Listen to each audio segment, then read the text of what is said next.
Hello guys, कैसे हो? सुबह का राधे राधे, जय श्री कृष्णा। तो गाइस, आज बुधवार है और भगवान गणेश का वार भी है। तो गाइस, आज हम कथा सुनाएंगे भगवान गणेश की, जिनके बगैर घर में कोई भी मांगलिक कार्य नहीं होता।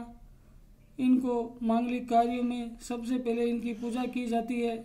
तो गाइस, चलते हैं, आप और हम भगवान गणेश की कथा सुनाते हैं। गणेश भगवान को लंबोदर भी कहा जाता है। तो गाइस, चलते हैं।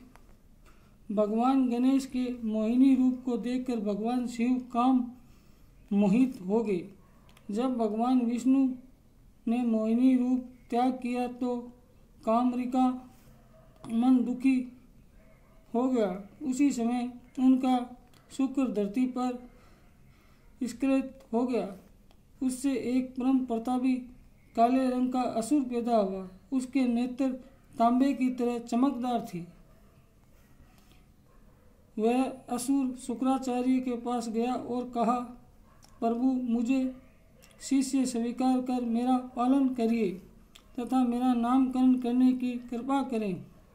शुक्राचार्य कुछ समय क्षण ध्यानमग्न हो गए। विचार करने के बाद अपने इस योग्य शिष्य का नाम क्रोधासुर रखा। उन्होंने उसका संस्कार कर अपनी शिक्षा से उसे भली भांति योग्य बनाया।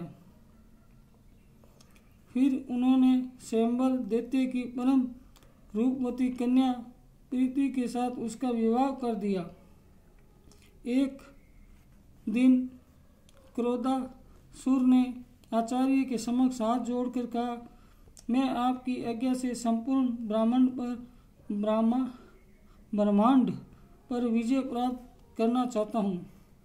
अतः मुझे यश प्रदान करने वाला मंत्र देने की कृपा करें।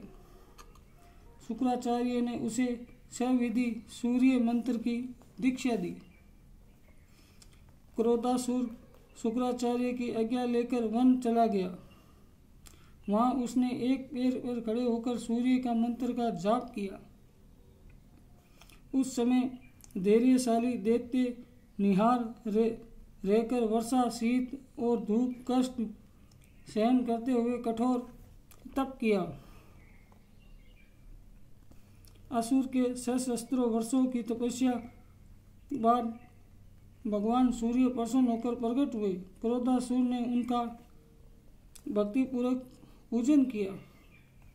भगवान सूर्य को प्रसन्न देखकर उसने कहा, प्रभु, मेरी मृत्यु न हो, मैं संपूर्ण ब्रह्मांड को जीत लूं, सभी योद्धाओं में अद्वितीय सिद्ध हूँ। तथास्तु कहकर भगवान सूर्य अंतर्ध्यान हो गए। घर लौटकर क्रोधासुर ने शुक्राचार्य के चरणों में प्रणाम किया। शुक्राचार्य ने उसका आवेशपुरी में दैत्यों के राजा के पद पर अभिषेक कर दिया। कुछ दिनों बाद उसने असुरों से ब्रह्मांड विजय की इच्छा व्यक्त की। असुर बड़े प्रसन्न हुए।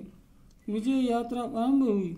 उसने प्रति सहज ही अधिकार कर लिया। फिर वह अमरावती चढ़ दौड़ा। उसके डर से देवता भाग गए। स्वर्ग में भी उसके अधीन हो गया। इसी प्रकार बैंकुट और कैलाश पर भी उस महादैत्य का राज्य स्थापित हो गया। क्रोधासुर ने भगवान सूर्य के सूर्यलोक को भी जीत लिया।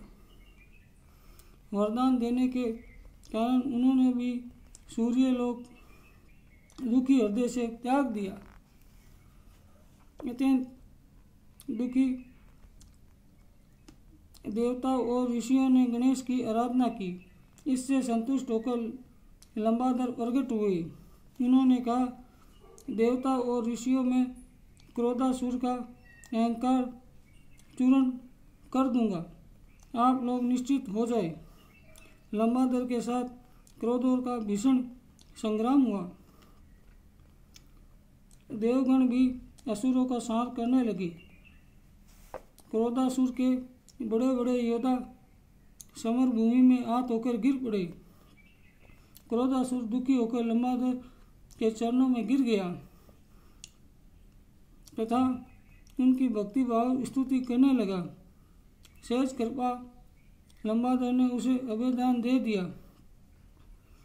क्रोधासुर भगवान लंबाधर का आशीर्वाद और भक्ति प्राप्त कर शांत जीवन बिताने के लिए पाताल चला गया।